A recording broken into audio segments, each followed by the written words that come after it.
sikit pada.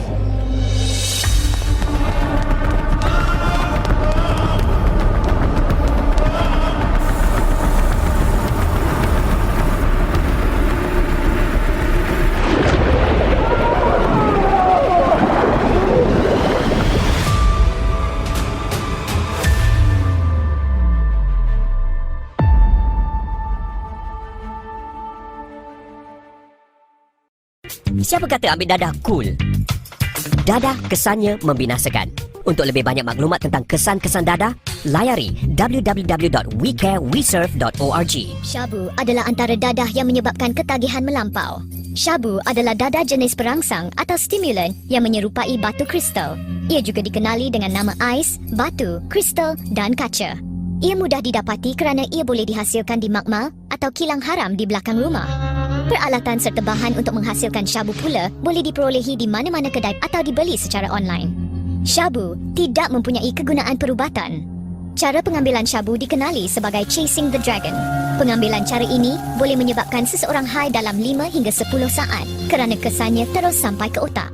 Apa yang terjadi apabila seseorang mengambil shabu? Otak manusia mempunyai pusat sistem ganjaran di mana dopamin dihasilkan, iaitu bahan kimia semula jadi yang memberikan ganjaran keseronokan apabila seseorang berbuat baik atau mencapai sesuatu. Shabu merangsang pembebasan dos dopamin pada kadar yang luar biasa. Jika keseronokan makan atau hubungan intim menghasilkan sebanyak 150 dos dopamin, shabu melonjakkan dos tersebut sehingga 1,200 dos. Hampir 8 kali ganda dari kemampuan semula jadi manusia. Proses penghasilan dopamin secara paksaan ini akan merosakkan sel-sel yang menghasilkan dopamin secara semula jadi. Apabila rosak, dopamin yang dihasilkan akan berkurangan. Ini yang menyebabkan pengguna shabu sentiasa berasa kurang puas dan ingin terus mengambil shabu dengan lebih banyak. Seterusnya, menyebabkan ketagihan. Ketagihan shabu menyebabkan kurang selera makan, masalah tidur, perubahan mood serta psikosis atau gangguan mental. Shabu juga boleh mengakibatkan kerosakan otak yang kekal dalam tempoh yang singkat. Kalau takut jadi gila, jangan ambil shabu. Ketagihan juga membuat seseorang bertindak agresif. Mangsa ketagihan tidak kisah memukul, menyamun serta membunuh orang.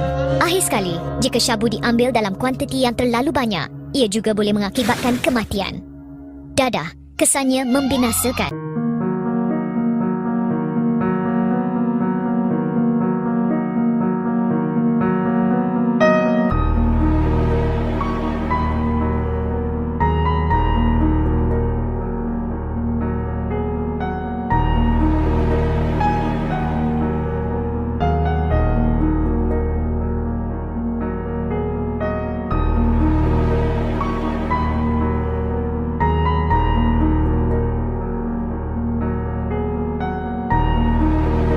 Pagi, salam sejahtera adik-adik di rumah.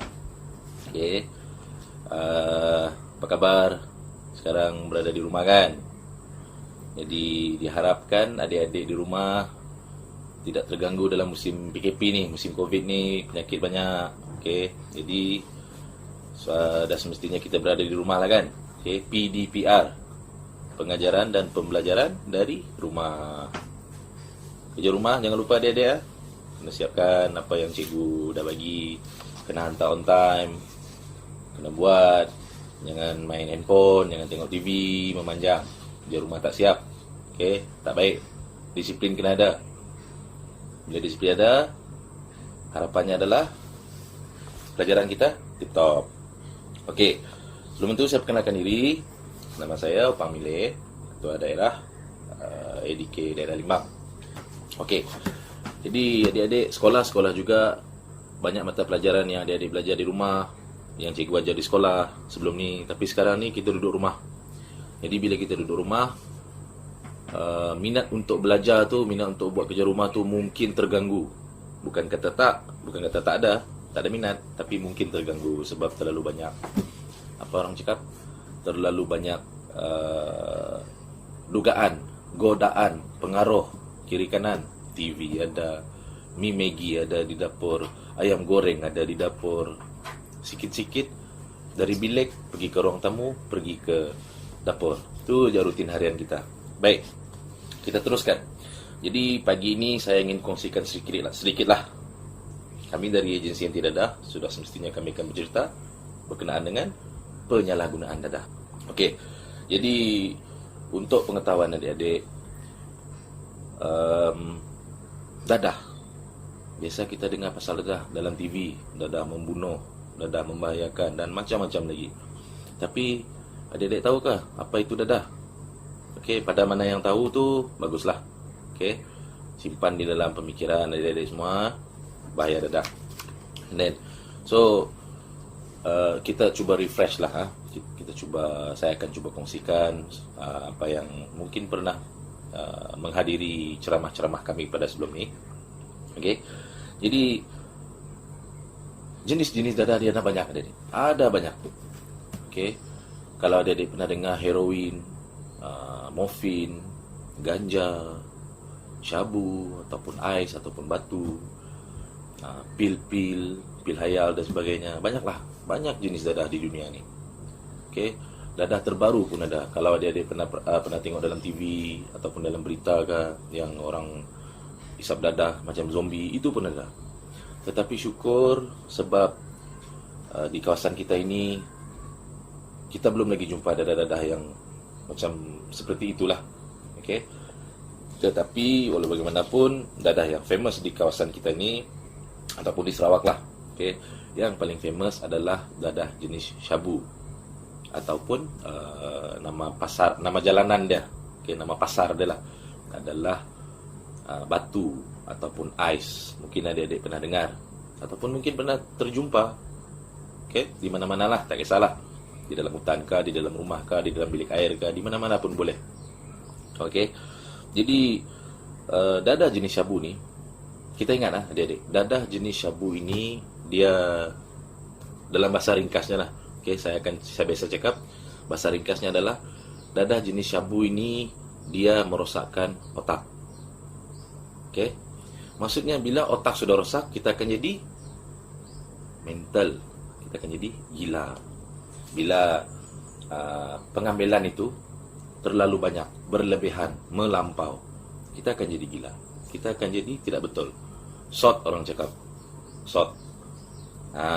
Itu adalah salah satu kesan yang paling negatif, yang paling teruk lah, yang boleh berlaku sekiranya adik-adik terjebak dengan penyalahgunaan dadah jenis syabu.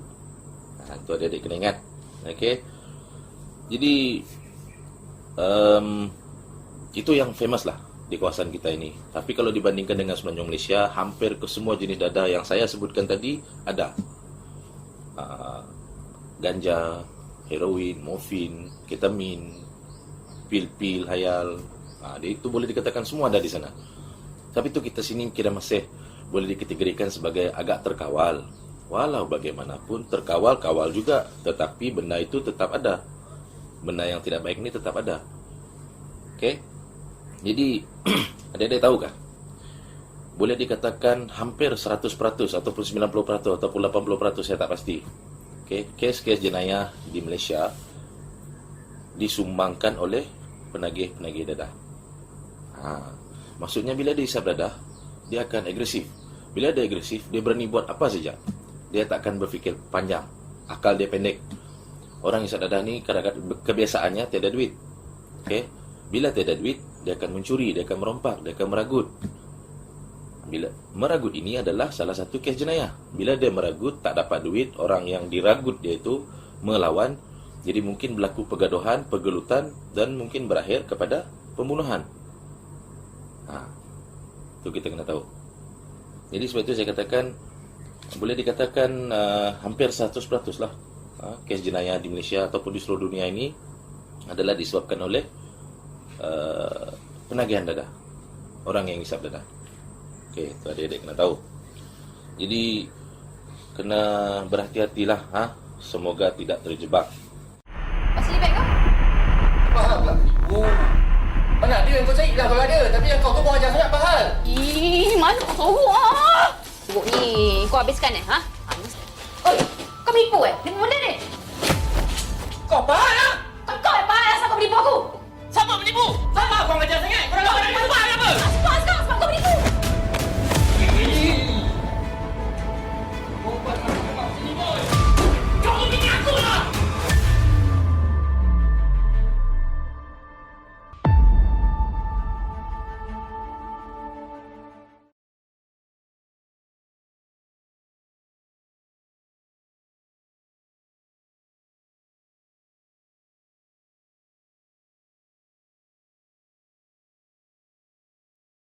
Yang keduanya, saya akan kongsikan adalah kategori umur.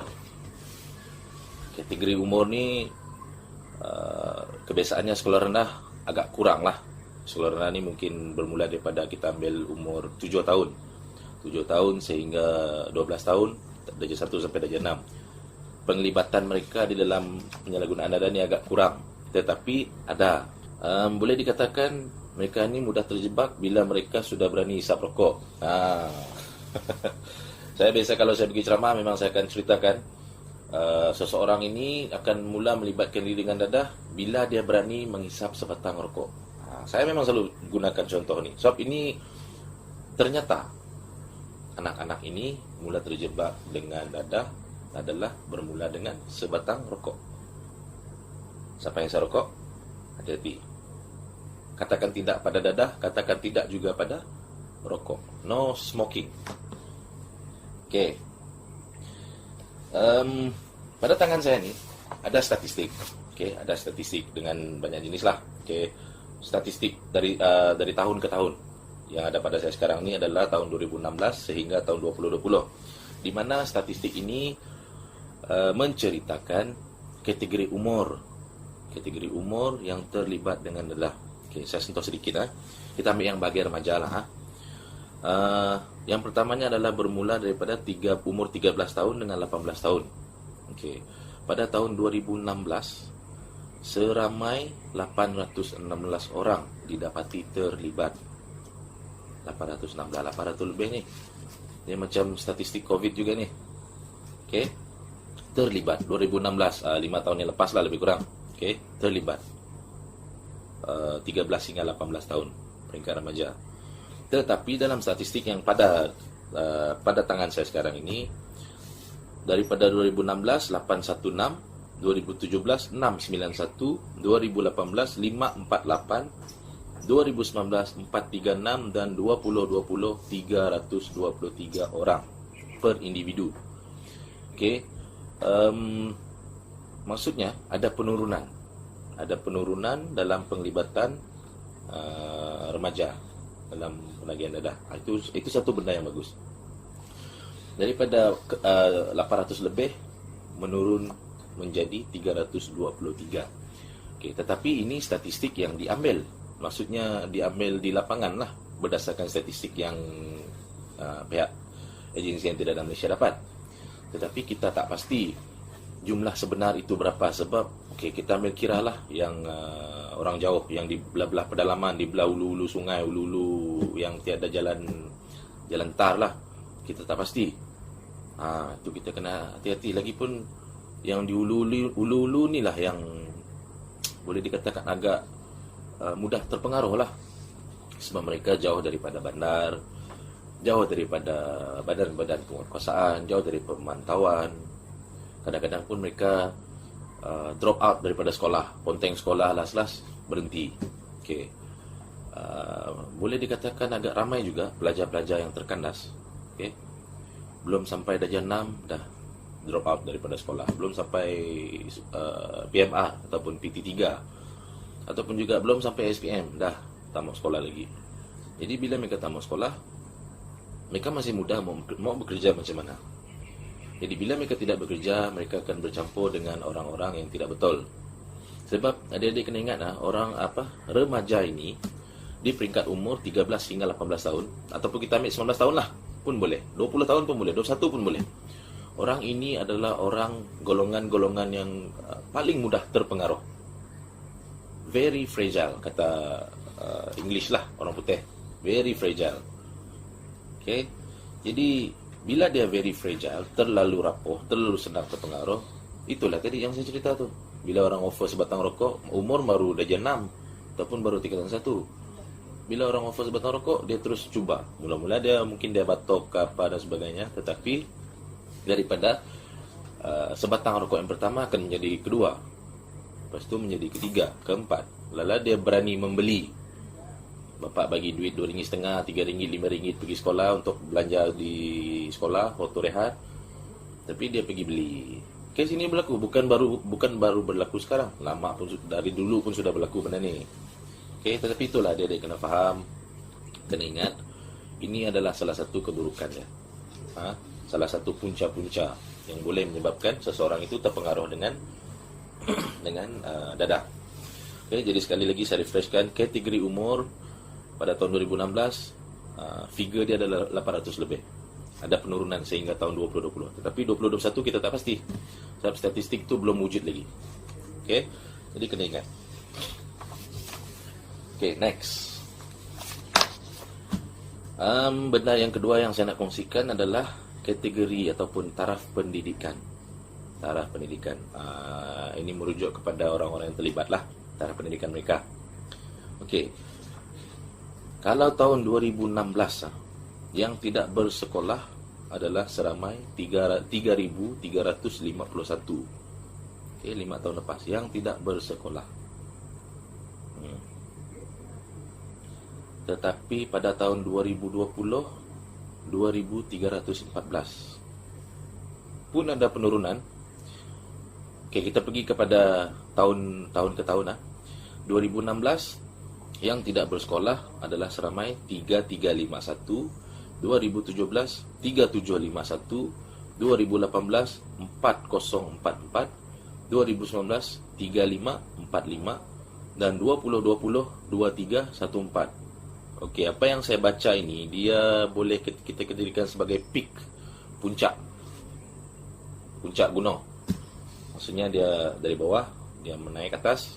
Pada tahun 2018 dia menjangkau 4,000 lebih, dan pada tahun seterusnya dia menurun dan terus menurun sehingga figure 2,314 tidak bersekolah. Tapi figure ni ada banyak lagi ni.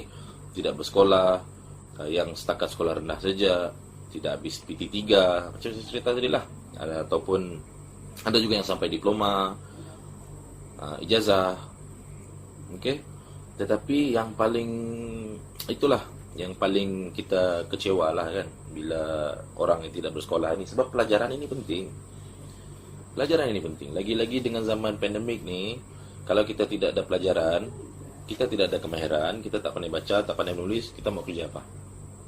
Adik-adik kena sedar betapa pentingnya pelajaran ini dalam kehidupan kita sekarang ni. Sekarang ni bukan zaman macam bapa, mak, datuk, nenek kita dulu, moyang semua, tidak. Dulu tak kerja tak apa, masuk hutan, tanam padi, jual buah, semua boleh buat duit. Sekarang benda tu pun masih boleh buat duit. Tetapi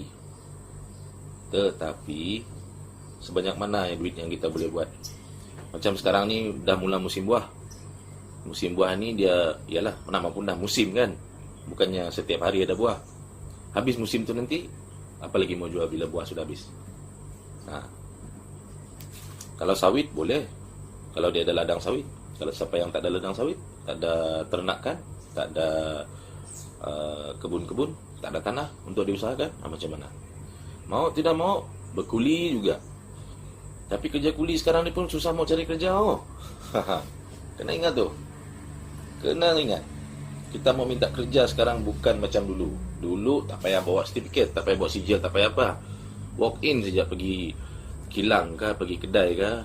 Bos, okey, saya mau minta kerja. Ada kerja kosong ke, cuci pinggan pun boleh. Sekarang ni, silap-silap cuci pinggan pun orang tak mau terima. Sebab dengan tokek-tokek kedai sekalipun tak cukup duit untuk bayar gaji. Kapan? Lagi ni. Hei! Kau tak menagih lagi ya? Kau pahal? Dia tunggal kat gaduh.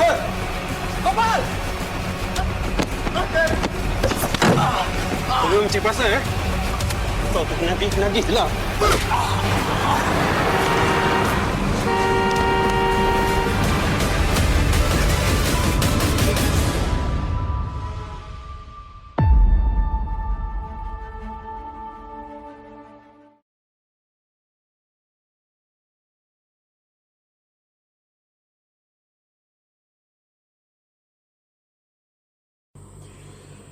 Okey, kita pergi kepada perkongsian saya yang terakhir lah.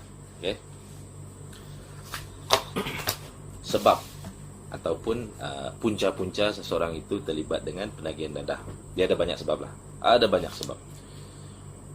Dan sudah pastinya kebiasaannya bila kami buat interview ataupun kami nak buat kumpul data lah daripada orang-orang yang terlibat ni, kebiasaannya mereka akan cakap punca utama mereka terlibat adalah pengaruh rakan sebaya, bukan pembimbing.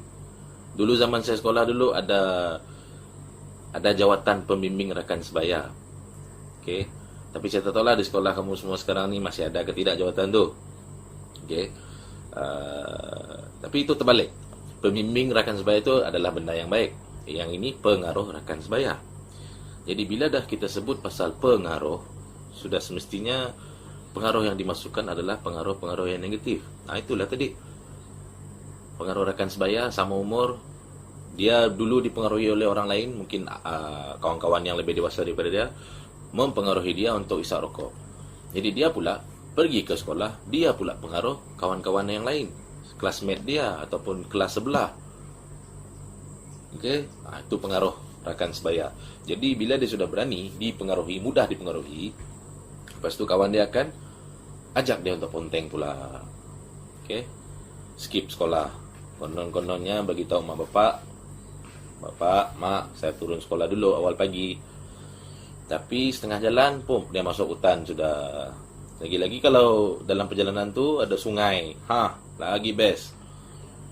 Masuk sungai, sebelum masuk sungai tu lalu kebun orang. Bila lalu kebun orang, itulah mulalah tengok kiri kanan jumpa buah rambutan panjang.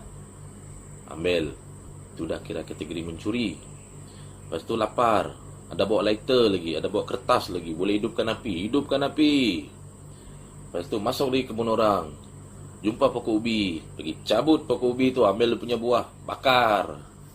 Jadi untuk makan tengah hari, buah ubi bakar. Dah jadi macam zaman Jepun sudah. Makan ubi bakar. Itu antara pengalaman-pengalaman yang pernah diceritakan pada saya lah. Bila mereka pergi sekolah ni, macam-macam mereka buat. Benda-benda macam itulah.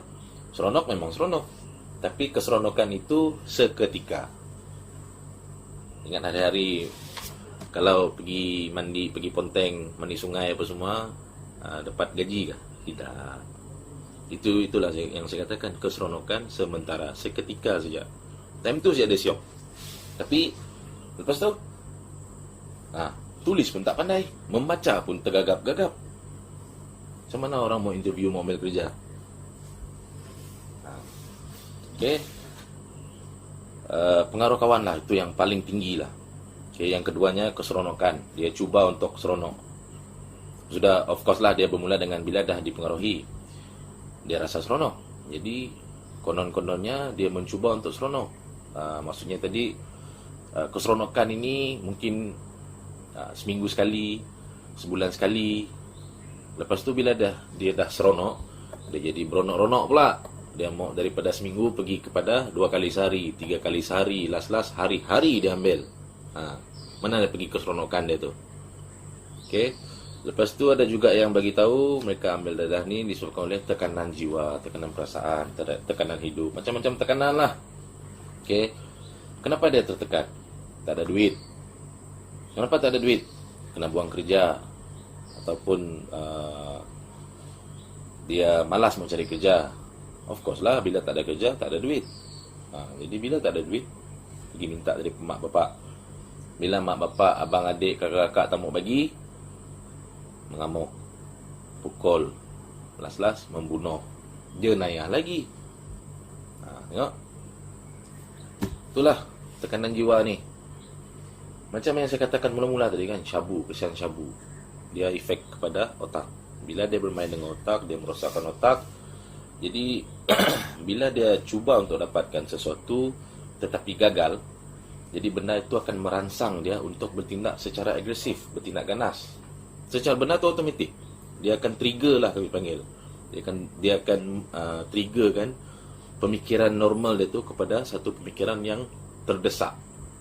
Terdesak untuk mendapatkan apa yang dia mau. Walaupun benda itu mungkin akan menyusahkan dia. Dia tak peduli semua tu. Yang penting dia dapat. Okey. Jadi ada banyaklah sebab sebenarnya. Ada banyak sebab. Tetapi untuk adik-adik saya tekankan, pengaruh rakan ini terlalu kuat, terlalu besar, susah untuk kita kawal. Okey, orang lain tak dapat kawal perasaan tu. Sebab logik akal lah kan. Kalau kita ada disiplin yang tinggi, daya pemikiran positif yang tinggi, ataupun ilmu agama yang tinggi, didikan yang tinggi, bila orang cuba untuk mempengaruhi kita, akal fikiran yang logik inilah akan membantu untuk menolak ajakan itu. Dia normal lah, kita tak perlu diajar pun untuk menolak benda yang negatif. Itu kita sendiri yang mau. Kalau kita yang tidak pandai berfikir panjang, of course kita akan terima terus on saja. Tapi kalau kita berfikir panjang, kita berfikir waras, dan kita dah tahu benda ini tidak baik untuk kita, so kenapa kita terima? Kan logik akal. Itu adik-adik kena tahulah. Sebab itu saya tekankan pada mula-mula tadi, pelajaran ini amat-amat penting sebab dia membantu kita dalam semua aspek. Kerohanian, disiplin diri, pemikiran kita, dia membantu dalam membentuk sahsiah diri lah. Itu kita kena tahu. Jadi adik-adik, harapan saya adalah tolong dengar cakap mak bapak, dengar cakap cikgu, pilih kawan yang baik-baik, jangan mudah terpengaruh. Ingat saja satu, dadah ini membinasakan. Dadah membinasakan. Sekali adik terjebak dengan dadah, boleh dikatakan agak sukar untuk keluar daripada kepompong ataupun golongan yang terlibat dengan dadah ini. Itu adik-adik kena tahu. Jadi itu saja perkongsian saya pada kali ini. Saya harap adik-adik boleh dengar apa yang saya kongsikan ni, dengar dengan baik, fahamkan. Kalau boleh, video ni nanti keep on repeating, tengok. Tak puas hati, tengok lagi, tengok. Sampai jemu tengok muka saya pun tidak apa. Manalah tahu kau kita jumpa di bandar dekat tengah makan mie, tegur saja pun boleh, tak ada masalah. Adik-adik, all the best. Buat kerja sekolah jangan lupa. Itu saja, bye. Kita jumpa lagi. Kau tahu aku cakap. Aku bosan nak duduk rumah. Nak pula teman kakak aku pergi kau ni. Okey ke tak ni? Nampak macam burung aja. Final tournament kau bukan lusa. Kau ni burung sebab masalah keluarga kau kan? Aku ada satu benda ni yang boleh selesaikan semua masalah. Kau try ni. Aku jamin kau akan rasa okey. Mana?